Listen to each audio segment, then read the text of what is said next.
محترم حضرات، دینی بھائیوں، بہنوں، نوجوان ساتھیوں، پچھلی نشستوں میں ہم نے کچھ معاشرے کی موجودہ برائیاں، کبائر جیسے جھوٹ، غیبت، بہتان، بدظنی اور بدگمانی، یہ جو نہایت خطرناک برائیاں ہیں جس سے انسان کا دین تو برباد ہی ہوتا ہے، انسان کی دنیا بھی خراب ہو جاتی ہے۔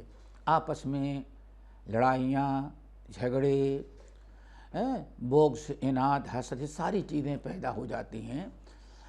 چند چیزیں اس سلسلے کی بیان کی تھی۔ آج بھی آپ حضرات کے سامنے ہم معاشرے میں تباہی اور بربادی پھیلا دینے والی دو اور بڑے کبائر گناہ ہیں، ان کا تذکرہ کریں گے۔ اللہ تعالی ہم سب کو عمل کی توفیق نصیب فرمائے۔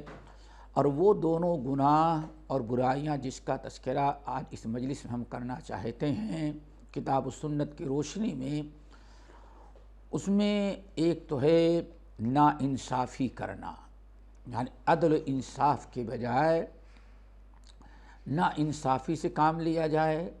نمبر دو، بوقت ضرورت معاشرے میں کسی معاملے کی تحقیق کے لیے گواہی کی ضرورت پڑتی، شہادت کی ضرورت پڑتی ہے، تو جھوٹی گواہی دینا، یہ دو نہایت خطرناک برائیاں ہیں جو آج ہمارے معاشرے میں موجود ہیں۔ آج انہی دونوں پر ہم گفتگو کریں گے۔ اللہ تعالی ہم سب کو اپنی اصلاح کرنے، غیروں تک پہنچانے اور غیروں کی اصلاح کرنے کی بھی توفیق نصیب فرمائے۔ اسلام میں بنیادی جو تعلیمات ہیں ان میں سے ایک ہے عدل و انصاف کرنا۔ عدل و انصاف اپنی ذات کے ساتھ، اللہ کے ساتھ، رسول کے ساتھ، گھر والوں کے ساتھ، پڑوسیوں کے ساتھ، اور اگر کبھی اختلافات اور جھگڑے اور لڑائی کا معاملہ آ جائے تو وہاں بھی عدل و انصاف کی باتیں کرنا اور عدل و انصاف کی تائید کرنا، یہ نہایت اہم اور بنیادی تعلیمات میں سے ہے۔ اس کا اندازہ اس سے لگایا جا سکتا ہے کہ مکی زندگی میں جو نبی علیہ السلام کو بنیادی تعلیمات دی گئی تھیں، ان میں سورۃ النحل کی آیت نمبر 90 یعنی 90 نمبر کی آیت جو بڑی ہی مشہور ہے، ان اللہ یأمر بالعدل والاحسان وایتاء ذی القربى وینہی عن الفحشاء والمنکر والبغی یعظکم لعلکم تذکرون۔ یہ بہت بڑی آیت ہے۔ اللہ رب العالمین نے ارشاد فرمایا کہ ان اللہ یأمر بالعدل والاحسان، اللہ تعالی یأمر، لوگوں اللہ حکم دیتے ہیں عدل کرنے کا، احسان کرنے کا، قرابت داروں کی مالی اور ہر قسم کے تعاون کرنے کا، تین چیزیں ہیں۔ وینہی عن الفحشاء والمنکر والبغی، اور اللہ تعالیٰ تم کو منع کرتے ہیں برائی، بے حیائی اور ایک دوسرے پر ظلم زیادتی کرنے سے۔ نہ کسی پر زیادتی کرو، نہ برائی کرو اور نہ بے حیائی کرو۔ 6 چیزیں اس آیت میں بیان کی گئی ہیں، جن میں سے 3 چیزیں کرنے کی ہیں اور 3 چیزیں بچنے کی ہیں۔ ان اللہ یأمر بالعدل، اللہ تعالیٰ تم کو حکم دیتے ہیں سب سے پہلے عدل و انصاف کا۔ دیکھیں عدل و انصاف کا یہ مقام ہے۔ اسی لیے حضرت عبداللہ ابن مسعود رضی اللہ تعالیٰ عنہ کہتے تھے، اجمع آیت، اسلام کی بنیادی تعلیمات میں پورے قرآن مجید کی سب سے بڑی آیت جو ہے وہ یہ ہے، ان اللہ یأمر بالعدل والاحسان وایتاء ذی القربی وینہی عن الفحشاء والمنکر والبغی یعظکم لعلکم تذکرون۔ اجمع آیت، قرآن پاک میں سب سے بڑی آیت۔ اللہ نے جن 3 باتوں کو حکم دیا اس میں سب سے پہلے عدل و انصاف ہے۔ اور اس آیت کے متعلق ایک چیز اور یاد رکھیے گا، خلیفہ راشد عمر بن عبد العزیز رحمۃ اللہ علیہ جب انہوں نے خلافت سنبھالی تو دیکھا کہ جمعے کے دن ممبروں پر سیاسی معاملات کو لے کر کے ایک شخص مخالف پارٹی پر لعن طعن کرتا تھا، اور یہ چیز اتنی جڑ پکڑ چکی تھی کہ لوگ اس کے عادی ہو گئے تھے، کہنے کے اور سننے کے بھی۔ اس کا مٹانا بہت ہی مشکل تھا، لیکن عمر بن عبد العزیز رحمۃ اللہ علیہ نے جب خلافت سنبھالی تو اس منکر کو مٹانے کے لیے جہاں خطبے میں گالی گلوچ مخالف لوگوں کے حق میں بددعائیں کی جاتی تھی، انہوں نے حکمت عملی سے اس کو نکال کر کے کہا اس آیت کو خطبے میں پڑھا کرو، ان اللہ یأمر بالعدل والاحسان۔ اس وقت سے لے کر کے آج تک الحمدللہ عمر بن عبد العزیز رحمۃ اللہ علیہ کی اس کوشش کو اللہ نے اتنا قبول کیا کہ آج دنیا میں کسی بھی مکتب فکر کا خطبہ ہو، خطیب ہو، مسجد ہو، بہرحال خطبے کے آخر میں اس آیت کو ضرور پڑھا جاتا ہے، گرچہ ہمیں احساس نہ ہو۔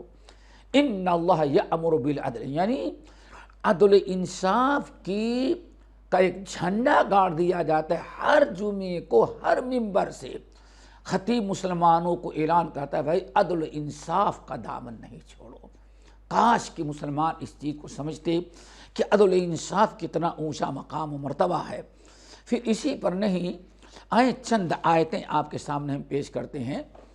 پہلی آیت سورۃ النساء کی ہے، آیت نمبر 135۔ اس آیت کو سننے کے بعد اندازہ لگائیں کہ آخر اسلام میں عدل و انصاف اور سچی گواہی دینے کا اتنا اونچا مقام مرتبہ کیوں ہے، اور کس قدر اسلام نے تاکید کی ہے، اور آج یہی مسلم معاشرے سے ختم ہو گئی۔ اللہ نے ارشاد فرمایا یا ایھا الذین آمنوا، یہ سورۃ النساء کی آیت، یا ایھا الذین آمنوا کونوا قوامین بالقسط شہداء للہ۔ عدل و انصاف اور سچی گواہی دونوں کو اللہ تعالیٰ نے ایک ساتھ جوڑ دیا ہے اس آیت نے۔ یا ایھا الذین آمنوا، اے ایمان والو، کونوا قوامین، تم اچھی طرح سے عدل و انصاف کے لیے کھڑے ہو جاؤ۔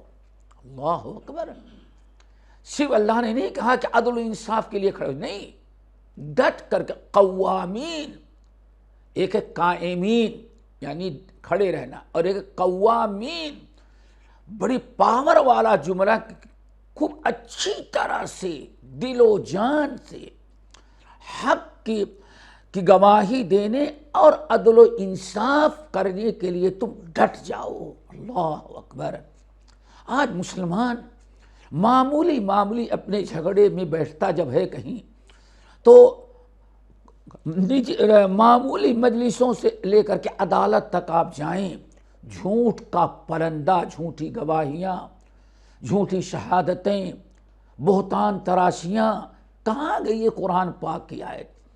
یا ایھا الذین آمنوا کونوا قوامین بالقسط، اے ایمان والو، قسط کے معنی عدل و انصاف، اے ایمان والو خوب ڈٹ جاؤ، کھڑے ہو جاؤ ہمت کر کے، کس کے لیے؟ عدل و انصاف کرنے کے لیے۔ اور کیا ہے؟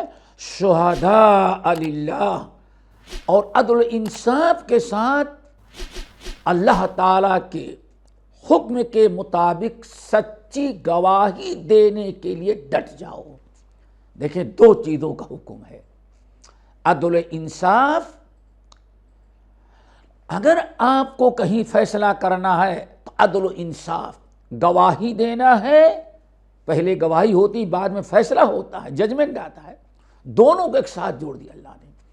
یا ایھا الذین آمنوا کونوا قوامین بالقسط شہداء للہ، ایمان والو عدل انصاف کے ساتھ سچی گواہی دینے کے لیے خوب ڈٹ کر کے تم کھڑے ہو جاؤ، جو اسلام کی ایک اہم تعلیم ہے۔ آگے غور سے سنیں، وَلَوْ عَلَىٰ أَنفُسِكُمْ، اگر اپنے خلاف بھی گواہی دینے کی نوبت آ جائے تو اپنے خلاف بھی گواہی دینا۔ اللہ اکبر۔ انسان کو اپنے مفاد، اپنی ذات سے زیادہ کیا چیز محبوب ہو سکتی ہے؟ لیکن اگر سچی گواہی یا عدل و انصاف اپنی ذات کے خلاف بھی پڑ رہا ہے تو اللہ نے فرمایا عدل و انصاف اپنی پرواہ نہ کرنا، اللہ کے حکم کی پرواہ کرنا، کھڑے ہو جاؤ۔ وَلَوْ عَلَىٰ أَنفُسِكُمْ، گرچہ سچی گواہی اور عدل و انصاف کا فیصلہ اپنی ذات کے خلاف ہی تم کو نظر آئے، اللہ مالک ہے، لیکن وہاں جب کھڑے ہو تو وہاں عدل و انصاف باقی رکھنا، اللہ تعالیٰ کا فیصلہ۔ آگے ذرا سنو، وَأَوِ الْوَالِدَيْنِ، دنیا میں دوستو، دنیا کے اندر اللہ کے بعد سب سے بڑا حق جو ہوتا ہے وہ والدین کا ہے، ماں اور باپ کا، لیکن عدل انصاف اور سچی گواہی یہ اللہ کا حکم ہے۔ رب العالمین نے فرمایا اَوِ الْوَالِدَيْنِ، اگر ماں باپ کے خلاف بھی سچی گواہی عدل و انصاف کا فیصلہ پڑتا ہے تو ماں باپ کی بھی رعایت میں عدل و انصاف کا خون نہیں کرنا، جھوٹی گواہی نہیں دینا، سچی گواہی دو، گرچہ اپنی ذات کے خلاف ہو یا اپنے ماں باپ کے خلاف پڑتی ہو۔ کیا دنیا کے اندر کوئی مذہب ایسا ہے؟ کسی مذہب میں یہ تعلیمات ہیں کہ انسان کے سچی گواہی دینے سے، سچی گواہی دینے، عدل و انصاف کا دامن پکڑنے میں اپنا نقصان ہو اپنی ذات کا تو نقصان برداشت کر لینا، لیکن عدل و انصاف اور سچی گواہی نہیں چھوڑنا۔ پھر اپنی ذات کے بعد ماں باپ کا معاملہ آ جائے تو اللہ نے خبردار، ماں باپ کا بہت اونچا مقام و مرتبہ ہے، لیکن اللہ کا حکم ماں باپ کے عزت و احترام پر بھی اوپر ہے۔ اس لیے اَوِ الْوَالِدَيْنِ وَالْأَقْرَبِينَ، اپنے قرابت دار، رشتے ناتے، بھائی چچا، قرابت دار جتنے ہیں، گرچہ ان کے خلاف بھی پڑے، اپنے ذات کے خلاف ہو، ماں باپ کے خلاف ہو، اپنے قرابت داروں کے خلاف ہو، اگر سچی گواہی اور عدل انصاف کا فیصلہ اپنی ذات کے خلاف پڑے یا اپنے والدین کے خلاف پڑے یا قرابت داروں کے خلاف پڑے، کسی کی محبت میں اور کسی کی ہمدردی میں سچی گواہی اور عدل انصاف کا خون نہیں کرنا، اپنا نقصان برداشت کرنا، ماں باپ کے اور قرابت داروں کے خلاف بھی گواہی دے دینا، لیکن کسی کی وجہ سے عدل و انصاف اور سچی گواہی چھوڑی نہیں جائے گی، ان کو مقدم رکھا جائے گا۔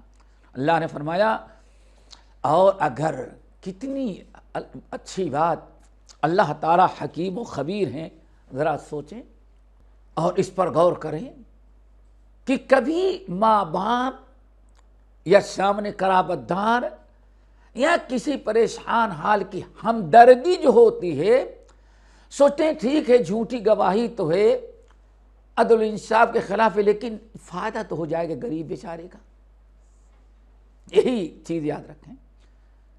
ٹھیک ہے ماں باپ بوڑھے ہیں، ان کا فائدہ تو ہو جائے گا، ٹھیک ہے، ہماری گواہی سے، جھوٹی گواہی سے اگر کسی کو فائدہ پہنچ جا رہا ہے، اولاد کا، قرابت دار کا، بھائی بہن کا، رشتہ دار کا، ماں باپ کا، تو کیا حرج ہے؟ ہم نے کون سا جرم کیا ہے؟ فائدہ ہی تو پہنچایا ہے۔ رب نے فرمایا تم فائدہ پہنچانے کی فکر میں اور ماں باپ، مسکین، قرابت دار، رشتہ دار، یتیم، بیوہ، محتاج، ان کی ہمدردی میں سچی گواہی اور عدل و انصاف کو نہیں چھوڑنا، گرچہ ان کے خلاف پڑے۔ رہی بات ان کی پریشانی، تو یاد رکھو ان یکن غنیا، اگر وہ مالدار ہیں، تمہارے قرابت دار جن کے خلاف تمہاری گواہی پر فیصلہ ہو رہا ہے، اگر وہ فقیر ہو یا مالدار، فاللہ اولیٰ بہما، ان کی ہمدردی سے ہزاروں گنا اللہ تعالیٰ کا حق ادا کرنا مقدم ہے۔ اللہ رب العالمین ان کو تمہاری سچی گواہی اور تمہارا عدل و انصاف کا فیصلہ اگر ان کو نقصان پہنچا رہا ہے تو ان کا مالک اللہ ہے۔ اللہ رب العالمین تمہاری سچی گواہی کے برکت سے ہو سکتا ہے ان کی پریشانی کو دور کر دے۔ ان یکن غنیا او فقیرا اللہ فاللہ اولیٰ بہما، ان دونوں کا اللہ زیادہ ہمدرد ہے، اللہ تعالیٰ کو زیادہ ان کی فکر ہے۔ تم ان کی فکر میں اللہ تعالیٰ کی نافرمانی نہ کرو، نہ سچی گواہی چھوڑو، اور نہ تو عدل و انصاف کا دامن ترک کرو۔ فلا تتبعوا الہوی ان تعدلوا، اللہ اکبر، اللہ نے فرمایا خبردار، فلا تتبعوا الہوی، اپنی خواہش، اپنے جذبات، اپنی پسند، ان تمام چیزوں کی وجہ سے کبھی تم عدل و انصاف نہیں چھوڑنا، اپنے نفس سے جہاد کرنا، اپنی خواہشات کو ختم کرنا، ان کی وجہ سے عدل و انصاف کا دامن نہیں چھوڑنا۔ وَإِن تَلْؤُوا أَوْ تُعْرِضُوا، اگر تم نے ایسا نہ کیا، یعنی اگر تم نے سچی گواہی دینے سے انکار کر دیا یا ہیلے بہانے کرنے لگے، ٹال مٹول کرنے لگے، تو یاد رکھنا فَإِنَّ اللَّهَ كَانَ بِمَا تَعْمَلُونَ بَصِيرًا، یہ جو تم حرکت کر رہے ہو اللہ تعالیٰ اچھی طرح سے دیکھ رہا ہے، اور قیامت کے دن اللہ تعالیٰ تم سے اس بات کے بارے میں پوچھے گا۔ دوستو اس سے بڑی چیز اور کیا ہو سکتی ہے؟ آج انسان ساری ظلم، ساری ناانصافی اور ہر قسم کی جھوٹی باتیں اپنے ذات کے لیے، اپنے اہل ویال کے لیے، ماں باپ کے لیے، بیوی بچوں کے لیے، یہی ساری چیزیں انسان کرتا ہے صرف قرابت داری میں آ کر کے۔ اللہ فرماتے ہیں خبردار ایسے نہیں کرنا۔ اسی سلسلے کی ایک آیت اور بڑی اہم ہے، یہ ہے آیت سورۃ المائدہ کی، سورۃ المائدہ کی آیت نمبر 8۔ دوستو بڑی اہم آیات ہیں یہ، ان پر ذرا غور کریں۔ اللہ رب العالمین نے ارشاد فرمایا یا ایھا الذین آمنوا کونوا قوامین للہ شہداء بالقسط ولا یجرمنکم شنآن قوم علی الا تعدلوا اعدلوا هو اقرب للتقوی واتقوا اللہ ان اللہ خبیر بما تعملون۔ دوستو ذرا ان آیات پر غور کرو۔ ایک آیت تو سن چکے، اس کا ترجمہ ذرا سنیں۔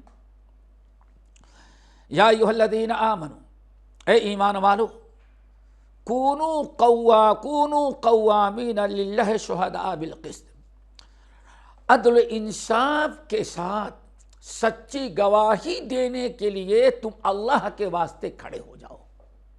یہ اللہ تعالیٰ کا حکم ہے۔ اللہ تعالیٰ نے، اللہ کا مقصد یہ ہے کہ دنیا میں عدل و انصاف قائم ہو۔ اس عدل و انصاف کو، اللہ تعالیٰ کے اس حکم کو، قرآن کی اس تعلیم کو قائم کرنے کے لیے ڈٹ کر کے تم کھڑے ہو جاؤ۔ پھر کبھی انسان عدل و انصاف کرنے یا سچی گواہی دینے سے کیوں کتراتا ہے؟ یا ناانصافی کیوں کرتا ہے؟ کسی کے ساتھ کسی کے حق میں جھوٹی گواہی کیوں دیتا ہے؟ سامنے والے کی دشمنی یا بغض عناد، اس سے نفرت اور مخالفت ہوتی ہے۔ سوچے دوستو، کتنی بڑی چیز ہے۔ اللہ تعالیٰ کا فرمان ذرا دیکھو، وَلَا يَجْرِمَنَّكُمْ شَنَآنُ قَوْمٍ، کسی قوم کی دشمنی، کسی انسان کی ذاتی نفرت اور عداوت تمہیں ناانصافی کرنے پر آمادہ نہ کرے۔ کیا مطلب ہے؟ اسلام ایک ایسا مذہب ہے کہ عدل و انصاف کو برقرار رکھنے کے لیے اگر دشمن کے حق میں سچی گواہی دینی پڑے تو وہاں بھی سچی گواہی ہم دیں گے۔ وَلَا يَجْرِمَنَّكُمْ شَنَآنُ قَوْمٍ، کسی قوم کی نفرت، کسی قوم کی عداوت، کسی قوم سے جھگڑے اور لڑائی تمہیں عدل انصاف کرنے سے روک نہ دے۔ کیا مطلب ہے؟ اپنے دشمنوں کے ساتھ بھی عدل و انصاف کرنا۔ کیا دنیا میں کوئی مذہب یہ تعلیم دے رہا ہے؟ وَلَا يَجْرِمَنَّكُمْ شَنَآنُ قَوْمٍ، کسی قوم کی عداوت، کسی قوم کی نفرت، کسی قوم کی دشمنی اور لڑائی، تمہارا اختلاف اپنی جگہ پر ہے، لیکن عدل و انصاف اور سچی گواہی دینے کی باری آئے تو کبھی اس میں کسی کی عداوت و دشمنی تمہیں ناانصافی اور جھوٹی گواہی دینے پر آمادہ نہ کرے۔ کیا چاہتے ہیں آپ؟ دشمن کے ساتھ بھی عدل و انصاف، اعدلوا، اور دشمنوں کے ساتھ بھی عدل و انصاف کرنا، دشمنوں کے ساتھ بھی عدل و انصاف کرنا۔ کیوں؟ هو اقرب للتقوی، عدل و انصاف کرنا ہی تقوی کا سب سے بڑا ذریعہ بنتا ہے۔ دین دنیا کا سارا مسئلہ تقوی پر ہے۔ دنیا اور آخرت کی نجات، فلاح اور کامیابی تقوی پر ہے۔ اللہ نے فرمایا جب تک تم عدل و انصاف اپنوں کے ساتھ، یہاں تک کہ دشمنوں کے ساتھ بھی جب تک عدل و انصاف نہیں کرو گے تمہیں تقوی نہیں حاصل ہو سکتا۔ اعدلوا هو اقرب للتقوی واتقوا اللہ، اللہ تعالیٰ سے ڈرو۔ کیا مطلب ہے؟ ناانصافی کرنے سے ڈرو، اپنوں کے ساتھ بھی ناانصافی نہ کرو، یہاں تک کہ دشمنوں کے ساتھ بھی ناانصافی نہ کرو۔ سچی گواہی دشمنوں کے حق میں بھی دینی پڑے تو دشمنوں کے حق میں بھی سچی گواہی دو۔ کہا جاتا ہے، ایک بڑی واضح مثال ہے کہ دنیا کے علامہ اقبال کہا کرتے تھے کہ سبق پڑھ پھر امانت کا، دیانت کا، صداقت کا، لیا جائے گا تجھ سے کام دنیا میں امامت کا، دنیا کی امامت کا۔ اصل میں یہی چیز تھی کہ اصحاب رسول نے جتنا جیسے اپنوں کے ساتھ انصاف اور عدل کیا، ایسے دشمنوں کے ساتھ بھی، اپنے مخالفین کے ساتھ اتنا ہی عدل و انصاف کیا۔ کیوں؟ دشمن کے ساتھ عدل و انصاف کر رہے ہیں تو اس لیے کہ اللہ نے ہم کو حکم دیا ہے۔ ہماری دشمنی، ہماری نفرت، ہمارا اختلاف اپنی جگہ پر ہے، ہمیں اللہ کا حکم دینا ہے۔ دیکھیں اللہ نے ہمیں دشمنوں کے ساتھ بھی عدل و انصاف کرنے کو حکم دیا، اور اس کی دو مثالیں دیتے ہیں۔ نمبر 1 بڑا مشہور واقعہ ہے صحیح بخاری اور مسلم کا۔ حضرت نعمان دیکھو، یہی دوستو امتحان کے تقوی و دین کا کہ امتحان اور آزمائش کے ہی سب سے بڑا وقت ہوتا ہے جب انسان کے سامنے عدل و انصاف آئے اور سچ اور گواہی دینے کا معاملہ آئے۔ یہی انسان لڑکھڑاتا ہے اور یہی انسان صراط مستقیم سے ہٹ جاتا ہے۔ اس لیے 2 مثالیں حدیث سے دیتے ہیں۔ نمبر 1، حضرت بشیر رضی اللہ تعالی عنہ کا واقعہ۔ بشیر رضی اللہ تعالی عنہ نے عمرہ بنت رواحہ سے شادی کی۔ یہ دوسری شادی تھی۔ حضرت بشیر رضی اللہ تعالیٰ عنہ نے دوسری شادی کی عمرہ بنت رواحہ رضی اللہ تعالیٰ عنہ سے۔ پہلی بیوی سے بچے تھے، دوسری شادی کی، شادی کے بعد ہی پہلی اولاد جو ہوئی بیٹا پیدا ہوا، اس کا نام نعمان رکھا، نعمان ابن بشیر رضی اللہ تعالی عنہ۔ صحیحین کی روایت، نعمان بن بشیر رضی اللہ تعالی عنہ خود روایت کرتے ہیں کہ جب پیدا ہوئے تو ان کی دوسری بیوی جو تھی نعمان کی ماں یعنی عمرہ بنت رواحہ نے شوہر سے کہا، بشیر رضی اللہ تعالیٰ عنہ سے، کہ یہ میرا بیٹا جو نعمان پیدا ہوا ہے، آپ اس کے لیے کچھ اپنی جائیداد کا کچھ حصہ اس کے نامزد کر دیں۔ اللہ نہ کرے یہ چھوٹا ہے، باقی بچے بڑے بڑے ہیں، کل آپ کو کچھ ہو جائے تو بچے کے نام کچھ نہیں رہے گا، تو پتہ نہیں بڑے بچے آپ کے دیں یا نہ دیں۔ اس لیے ماں نے عمرہ بنت رواحہ رضی اللہ تعالیٰ عنہ نے کہا کہ ایسا کریں کہ کچھ اس کے لیے دے دیں۔ حضرت بشیر رضی اللہ تعالیٰ عنہ نے کہا کہ دیکھو یہ میرا غلام ہے، میں نے یہ اپنا غلام اپنے اس بیٹے نعمان کو دے دیا۔ عمرہ بنت رواحہ نے کہا نہیں، ہم اس وقت تک نہیں قبول کریں گی جب تک کہ آپ اس پر رسول اللہ صلی اللہ علیہ وسلم کو گواہ نہ بنائیں۔ حضرت بشیر رضی اللہ تعالی عنہ نے اپنے بیٹے نعمان کو گود میں لیا اور نبی علیہ السلام لے کر کے آئے، نبی علیہ السلام کے پاس لے کر کے آئے، یا رسول اللہ یہ میرا بیٹا پیدا ہوا ہے، میں نے اس کا نام نعمان رکھا ہے۔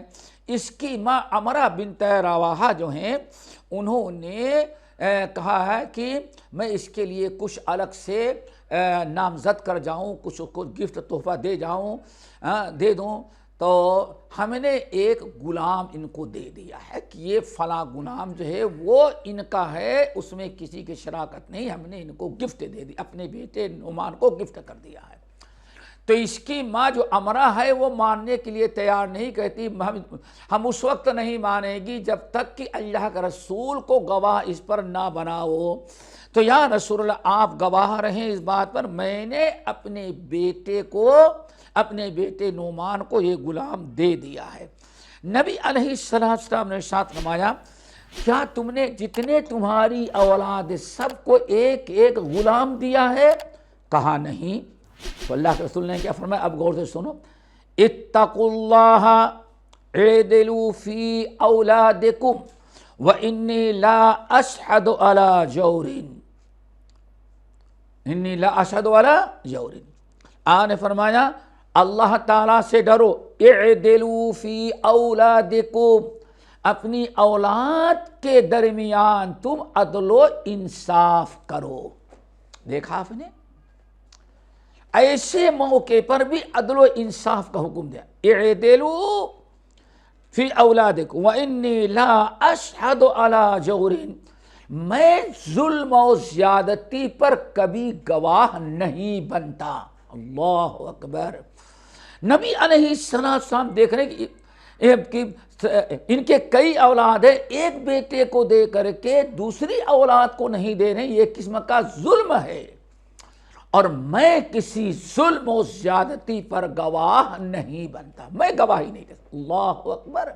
آج ذرا دیکھو ہماری عدالت میں، ہمارے فیصلے جات میں، ہماری پنچایت، ہمارے بیٹھکوں میں کس طرح سے گواہی دینے کے لیے انسان ایک دوسرے پر تیار۔ انسان اس طرح سے اپنے آپ کو بچائے۔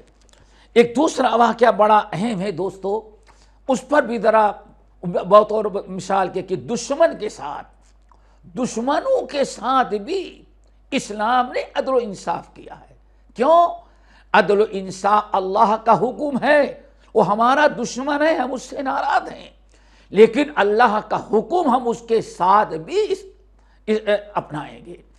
حضرت عبداللہ ابن رواحہ رضی اللہ تعالیٰ عنہ کو نبی علیہ السلام نے بھیجا خیبر کے یہودیوں کے پاس، تاکہ وہاں سے جو کھجور کے درخت ہیں، جو باغات ہیں، نبی علیہ السلام کے فیصلے اور یہودیوں کے معاہدے کے مطابق اتنا مال لے لیں، باقی یہودیوں کو چھوڑ دیں.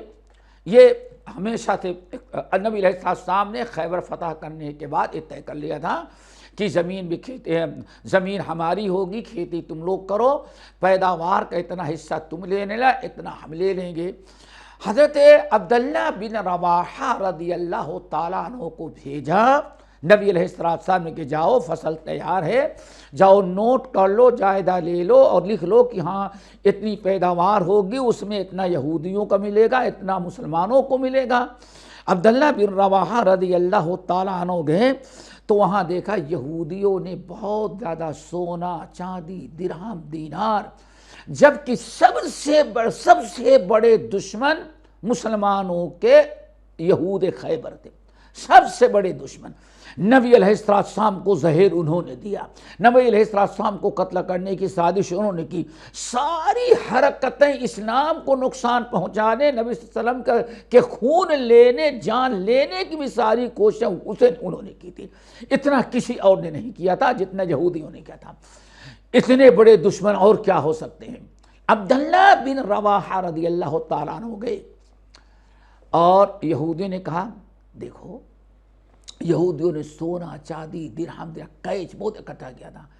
عبداللہ اتنا تم لے لو، رشوت لے لو اور لے کے چلے جاؤ، ذرا انصاف نہیں کرنا.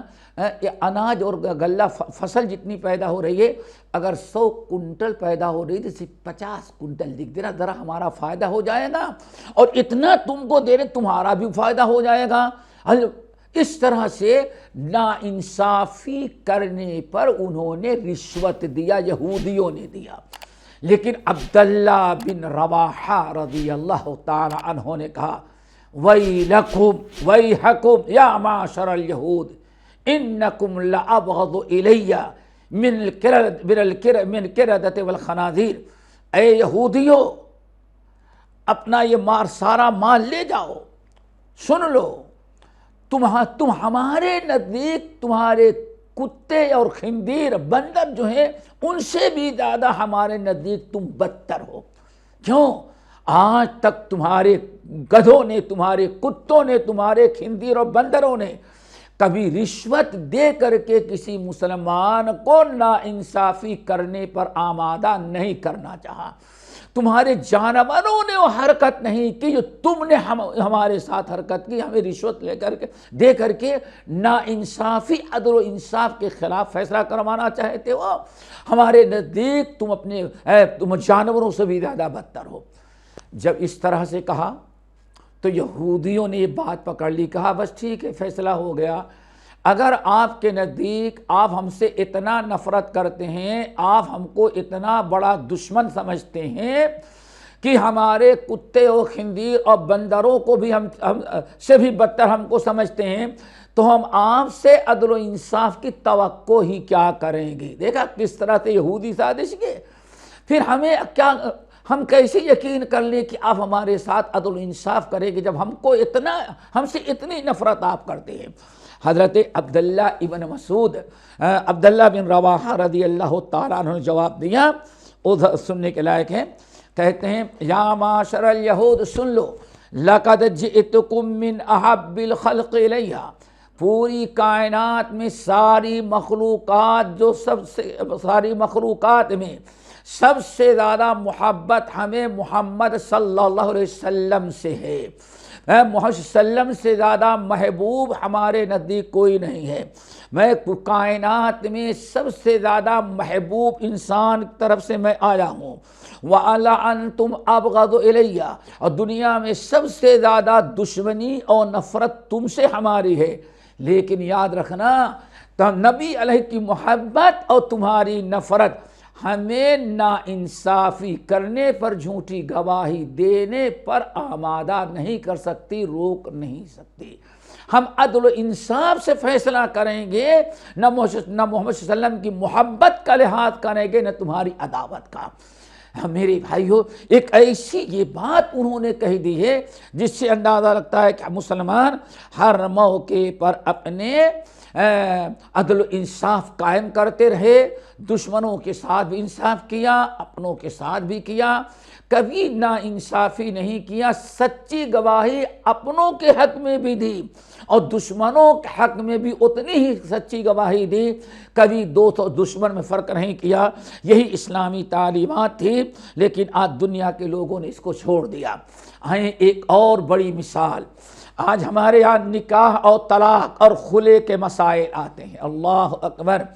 قرآن پاک سورۃ طلاق کی آیت، رب العالمین نے جہاں طلاق کے مسائل بیان کیا، طلاق کے مسائل میں، خلا کے مسائل میں، میاں بیوی کے درمیان جدائی کرنے کے مسائل میں دونوں پارٹیاں سوچتی ہیں کہ کسی بھی صورت سے ہم سامنے والے کے ساتھ جتنا ظلم کر سکتے ہیں، تہمات، بہتان تراشی، ظلم، زیادتی، گڑھ گڑھ کر کے باتیں بیان کرنا، ناجائز طریقے سے مال وصولنے کی فکر کرنا اور طرح طرح سے بناوٹی کیس تیار کر کے عدالت میں کھڑے ہونا، مجرم سامنے والے کو مجرم بنا کر کے آئیں۔ وہاں بھی رب العالمین نے اس صورت طلاق کی آیت نمبر 3 ہے دوستو، اس پر بھی ذرا غور کریں۔ رب العالمین نے فرمایا فَإِذَا بَلَغْنَا أَجَلَهُنَّ فَأَمْسِكُوهُنَّ بِمَعْرُوفٍ أَوْ فَارِقُوهُنَّ بِمَعْرُوفٍ وَأَشْهِدُوا ذَوَيْ عَدْلٍ مِّنكُمْ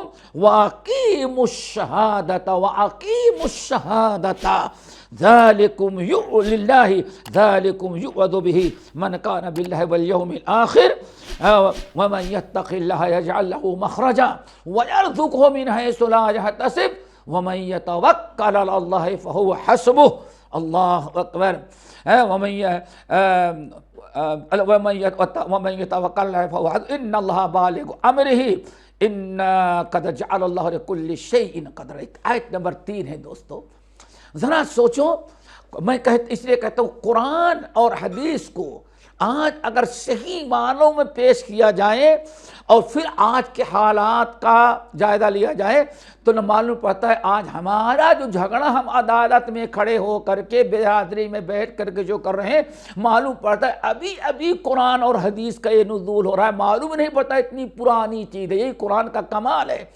رب العالمین فرماتے ہیں جب تو نے بیوی کو طلاق دیا یا طلاق دینے کے بعد مہلت دیا سوچنے کا، سمجھنے کا، کہ بھائی اتنی مہلت دیا اللہ رب العالمین کی طرف سے تاکہ عورت اگر اصلاح کرنی چاہے اصلاح کر دے، شوہر بھی سوچ لے، بچے ہیں ان کا کیا ہوگا، حالات آگے ہوں کیا ہوگے، عورت سوچے کہ اگلا شوہر تو ٹھیک ہے ایسا ہے لیکن اگلا شوہر کرے تو پتہ نہیں ہو سکتا اس سے بھی خراب نکل جائے، پھر سوچ دے یہ ہمارے بچوں کا کیا ہوگا۔ یعنی میاں بیوی کو سوچنے سمجھنے کا موقع اس لیے دیا جاتا ہے تاکہ خوب اچھی طرح سے غور کر لیں، کبھی طلاق یا خلا ہو جانے کے بعد پچھتانے کی نوبت نہ آئے، کیوں اس کے بعد بننے کا کوئی شانس نہیں رہ جاتا۔ تو اللہ نے فرمایا خوب اچھی طرح سے سوچ لو، فَإِذَا بَلَغْنَا أَجَلَهُنَّ، جب اچھی طرح سے سوچ سمجھ کر کے، اور ٹائم جو سوچنے سمجھنے کا عدت تھی، جو یا مہلت جو دیا تھا کورٹ کی طرف سے، شوہر نے دیا تھا، جو بیوی نے مانگا تھا، بھائی ہم کو کچھ موقع دیں سوچنے سمجھنے کی فیصلہ کریں تو خوب سوچ سمجھ کے جذبات میں جلد بازی میں فیصلہ نہ کریں۔ اللہ فرماتے ہیں جب خوب اچھی طرح سے سوچ لیا اور سمجھ لیا تو اب دو ہی ہے، یا تو اچھی طرح سے رکھو، کھانا پینا دو، اور اگر نہیں ہے تو ان کو عزت کے ساتھ چھوڑ دو۔ وَأَشْهِدُوا ذَوَيْ عَدْلٍ مِّنْكُمْ، اور تم میں سے عدل انصاف کرنے والے گواہ وہاں ہونا چاہیے۔ پھر اللہ نے کیا فرمایا؟ وَأَقِيمُوا الشَّهَادَةَ لِلَّهِ، وہاں بھی گواہی دو، وہاں بھی گواہی دو، اور وہاں بھی اگر فیصلہ کرو تو دنیا کی محبت میں آ کر کے، بیوی بچوں کی محبت میں، نہ تو باپ کو چاہیے کہ بیٹی اور نواسے نواسیوں کی محبت میں، اور نہ تو لڑکے کو چاہیے کہ ہاں بیوی کی نفرت میں کوئی عدل و انصاف چھوڑ دے. نہیں، اللہ نے فرمایا وہاں بھی وَأَقِیمُوا الشَّهَادَةَ لِلَّهِ، وہاں بھی عدل و انصاف اور سچی گواہی دینے کے لیے قائم رہنا، ڈٹے رہنا. اور یہاں تو ماشاءاللہ آج جو تجربہ ہوا، اگر سوچنے سمجھنے کا موقع دیا جائے تو سوچتے سمجھتے کم ہیں، سامنے والے پر کتنا بنا بنا کے کیس اور کس طرح سے گڑھ گڑھ کر کے باتیں تیار کی جائیں. اسی میں اس مہلت، اللہ نے مہلت دیا تھا سوچنے سمجھنے کا، تاکہ بناؤ اور سمجھوتا کچھ ہو سکے. یہاں اس فرصت سے ناجائز فائدہ اٹھا کر کے پہلے ایک بات رہی ہوگی، ہزاروں باتیں پرانی یاد کر کے ایک دوسرے کے خلاف باقاعدہ ایک بڑا سا دفتر تیار کر لیا جاتا ہے. ذرا سوچو، اللہ فرماتے وَأَقِیمُوا الشَّهَادَةَ لِلَّهِ، وہاں بھی کھڑے ہو تو عدل و انصاف اور سچی گواہی لے کر کے کھڑے ہو، وہاں بھی نا انصافی نہ کرو. اللہ نے فرمایا ذَلِكُمْ يُوعَظُ بِهِ، لوگو یہ کسی اور کی نصیحت نہیں، اللہ تم کو یہ نصیحت کر رہا ہے، اللہ تم کو یہ مشورہ دے رہا ہے، تم ایسا ایسا کرو. کاش کہ آج یہ جو سوچنے سمجھنے کا، سمجھوتے کا جو ٹائم مقرر کیا جاتا ہے، واللہ اس موقع پر اس آیت پر عمل کیا جائے تو شاید سب کا دامن پاک رہے اور سمجھوتا ہو جائے، جیسے اللہ نے قرآن کے اندر بیان فرمایا ہے. اور نہیں تو عزت کے ساتھ علیحدگی ہوگی اور عزت کے ساتھ دونوں اپنی زندگی گزاریں گے. لیکن پہلے سے زیادہ عداوت اب پیدا ہو جاتی ہے.